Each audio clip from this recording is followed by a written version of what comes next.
मंत्री, आम आदमी पार्टी के नेता, मेरे गुरु अरविंद केजरीवाल जी का धन्यवाद करना चाहती हूँ, जिन्होंने मुझे इतनी बड़ी जिम्मेदारी दी और इस जिम्मेदारी के लिए मुझ पर भरोसा किया।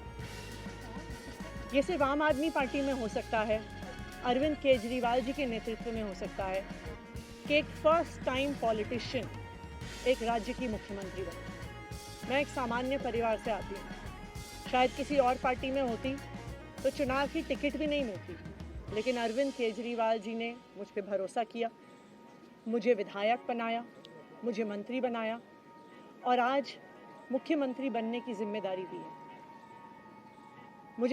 मैं खुश हूँ कि अरविंद केजरीवाल जी ने मुझ पर इतना भरोसा किया, लेकिन जितना सुख आज मेरे मन में है, आज उससे बहुत ज़्यादा दुख भी मेरे मन में है। दुख इसलिए कि दिल्ली के लोकप्रिय मुख्यमंत्री मेरे बड़े भाई अरविंद केजरीवाल जी आज इस्तीफा दे रहे हैं।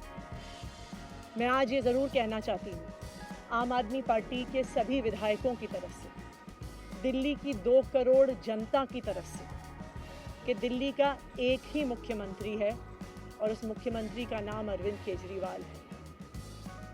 भारतीय जनता पार्टी ने पिछले 2 साल से अरविंद केजरीवाल जी को परेशान करने की, उनके खिलाफ षड्यंत्र रचने की कोई कसर नहीं छोड़ी। एक ऐसा आदमी जो अपनी IRS कमिश्नर की नौकरी ठुकरा सकता था, एक ऐसा आदमी जो एक नई पॉलिटिकल पार्टी से पहली बार चुनाव लड़के मुख्यमंत्री पद से इस्तीफा दे सकता था, ऐसे आदमी पर, ऐसे ईमानदार आदमी पर भारतीय जनता पार्टी ने भ्रष्टाचार के आरोप लगाए, झूठे केस किए, फर्जी केस किए, अपनी एजेंसीज ED को, CBI को उनके पीछे छोड़ दिया, उनको झूठे मुकदमे में 6 महीने तक जेल में रखा।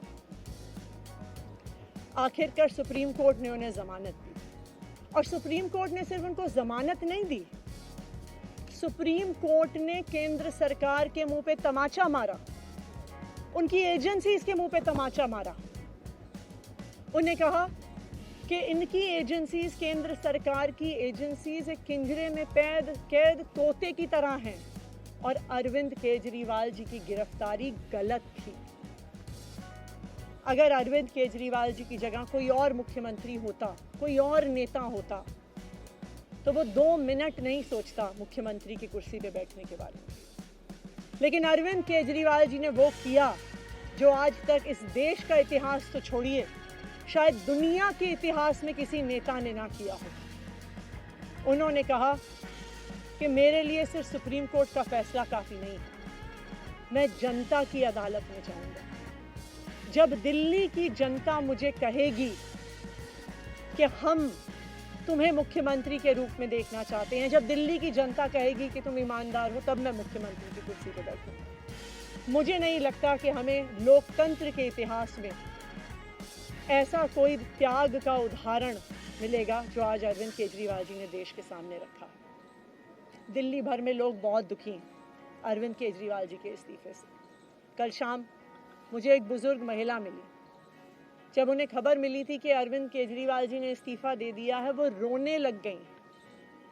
उन्होंने कहा कि वो मेरे बेटे की तरह है, उसको इतना परेशान किया है, उसको इतना परेशान किया, उस पर झूठे केस लगाए।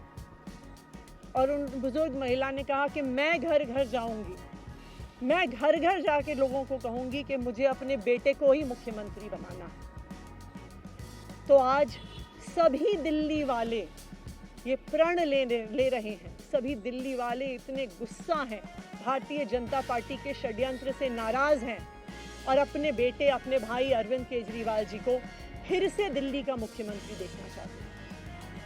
क्यों देखना चाहते हैं दिल्ली वाले अरविंद केजरीवाल जी को फिर से मुख्यमंत्री? क्योंकि उन्हें पता है कि अरविंद केजरीवाल ही ऐसे ईमानदार मुख्यमंत्री हैं जिनकी वजह से उन्हें फ्री बिजली मिली। उन्हें पता है कि अगर अरविंद केजरीवाल जैसे ईमानदार व्यक्ति मुख्यमंत्री नहीं रहे तो उनको फ्री बिजली मिलनी बंद हो जाएगी। उन्हें पता है कि अरविंद केजरीवाल जैसे ईमानदार व्यक्ति अगर मुख्यमंत्री नहीं रहे तो उनके बच्चों के सरकारी स्कूल बदहाल हो जाएंगे। उनको पता है कि अरविंद केजरीवाल जैसे ईमानदार व्यक्ति अगर मुख्यमंत्री नहीं रहे तो जो अस्पतालों में सरकारी अस्पतालों में अच्छा इलाज मिलता है, मुफ्त दवाइयाँ मिलती हैं, वो बंद हो जाएंगी। उन्हें पता है कि अगर अरविंद केजरीवाल जी मुख्यमंत्री नहीं रहे तो मोहल्ला क्लिनिक बंद हो जाएगी। अरविंद केजरीवाल मुख्यमंत्री नहीं रहे तो दिल्ली में महिलाओं की फ्री बस यात्रा बंद हो जाएगी, बुजुर्गों की तीर्थ यात्रा बंद हो जाएगी। क्योंकि उन्होंने देखा है कि भारतीय जनता पार्टी की 22 राज्यों में सरकार है, किसी एक राज्य में भी वो फ्री बिजली, अच्छे स्कूल, अच्छे अस्पताल, मोहल्ला क्लिनिक, फ्री बस यात्रा नहीं दे पाते हैं। और एक ईमानदार अरविंद केजरीवाल है जो दिल्ली के लोगों को इतना कुछ देता है।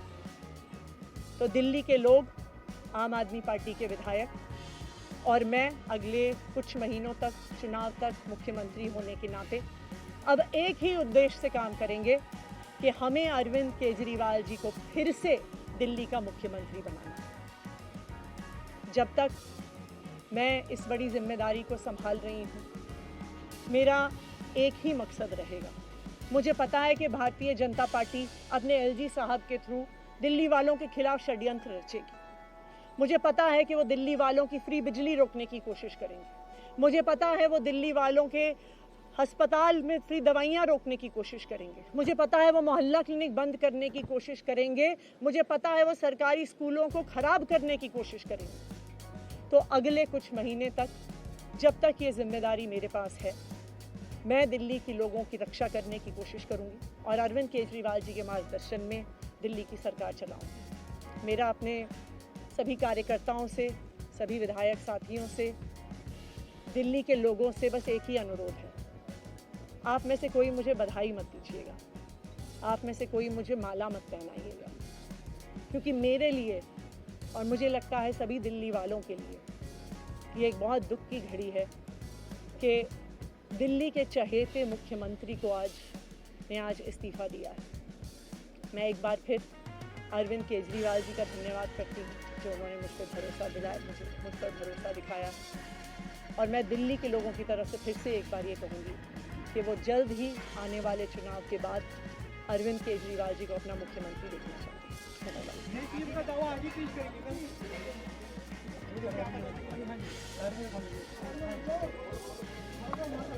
मंत्री, आम आदमी पार्टी के नेता, मेरे गुरु अरविंद केजरीवाल जी का धन्यवाद करना चाहती हूँ, जिन्होंने मुझे इतनी बड़ी जिम्मेदारी दी और इस जिम्मेदारी के लिए मुझ पर भरोसा किया। ये सिर्फ आम आदमी पार्टी में हो सकता है, अरविंद केजरीवाल जी के नेतृत्व में हो सकता है कि एक फर्स्ट टाइम पॉलिटिशियन एक राज्य की मुख्यमंत्री बने। मैं एक सामान्य परिवार से आती हूँ, शायद किसी और पार्टी में होती तो चुनाव की टिकट भी नहीं मिलती, लेकिन अरविंद केजरीवाल जी ने मुझ पर भरोसा किया